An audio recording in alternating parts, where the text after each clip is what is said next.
Pookode veterinary college വിദ്യാർത്ഥി JS സിദ്ധാർത്ഥന്റെ മരണത്തിൽ നടപടി നേരിട്ട ഉദ്യോഗസ്ഥയ്ക്ക് സ്ഥാനക്കയറ്റം നൽകി സർക്കാർ.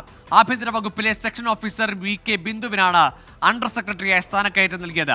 സിദ്ധാർത്ഥന്റെ മരണത്തിൽ CBI അന്വേഷണം ശുപാർശ ചെയ്ത് റിപ്പോർട്ട് നൽകുന്നതിൽ വീഴ്ച വരുത്തിയതിനായിരുന്നു സസ്പെൻഷൻ നേരിട്ടത്.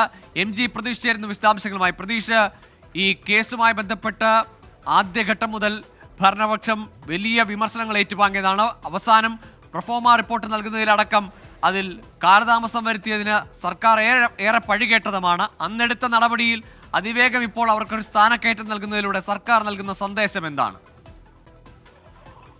തീർച്ചയായും വലിയ ആക്ഷേപങ്ങൾക്ക് വഴിവെക്കുന്ന ഒരു നടപടിയാണ് ഗോകുൽ സർക്കാരിന്റെ ഭാഗത്ത് നിന്ന് ഉണ്ടായിരിക്കുന്നത്. സിദ്ധാർത്ഥന്റെ മരണത്തിൽ സർക്കാർ CBI അന്വേഷണം പ്രഖ്യാപിച്ചെങ്കിലും സുപ്രധാന രേഖകൾ കേന്ദ്രത്തിന് കൈമാറിയിരുന്നില്ല. ഇത് കൈമാറാത്തതിനെ തുടർന്ന് CBI അന്വേഷണം ഏറ്റെടുക്കുന്നത് വൈകിയിരുന്നു. പിന്നീട് ഇത് പ്രാഥമികമായി നടത്തിയ അന്വേഷണത്തിലാണ് ആഭ്യന്തര വകുപ്പിലെ 3 ഉദ്യോഗസ്ഥർക്ക് വീഴ്ച പറ്റിയതായി കണ്ടെത്തിയത്. ഈ 3 ഉദ്യോഗസ്ഥരെ അന്വേഷണ വിധേയമായി സസ്പെൻഡ് ചെയ്യുകയും ചെയ്തിരുന്നു. അതിൽപ്പെട്ട ഒരു ഉദ്യോഗസ്ഥയ്ക്കാണ് ഇപ്പോൾ സർക്കാർ സ്ഥാനക്കയറ്റം നൽകിയിരിക്കുന്നത്.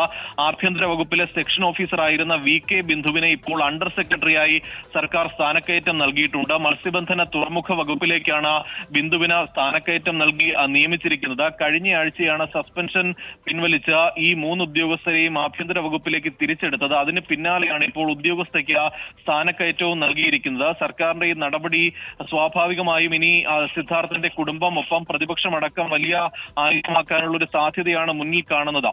ഗോകുൽ, തീർച്ചയായും ഏറെ വിവാദങ്ങൾ ഉണ്ടാക്കിയ ഏറെ വിമർശനങ്ങൾ സർക്കാർ നേരിട്ടൊരു നടപടിയായിരുന്നു. ആ കേസുമായി ബന്ധപ്പെട്ട പല നടപടിക്രമങ്ങളിലും വീഴ്ച വരുത്തി, അത്തരത്തിൽ വീഴ്ച വരുത്തിയ ഉദ്യോഗസ്ഥർക്കെതിരെ നടപടിയെടുക്കുന്നു. ഇപ്പോൾ വീണ്ടും സ്ഥാനക്കയറ്റം നൽകുന്നു. അതൊരു പക്ഷേ ആ കുടുംബത്തിൻ്റെതും മറ്റ് രാഷ്ട്രീയ നേതൃത്വങ്ങളുടെയും പ്രതിപക്ഷത്തിൻ്റെയും ഒക്കെ വലിയ വിമർശനത്തിന് വഴിവെക്കാവുന്ന ഒരു നടപടിയാണ് ഇപ്പോൾ ഉണ്ടായിരിക്കുന്നത്. MG പ്രതീഷാണ് വിശദാംശങ്ങൾ പങ്കുവച്ചത്.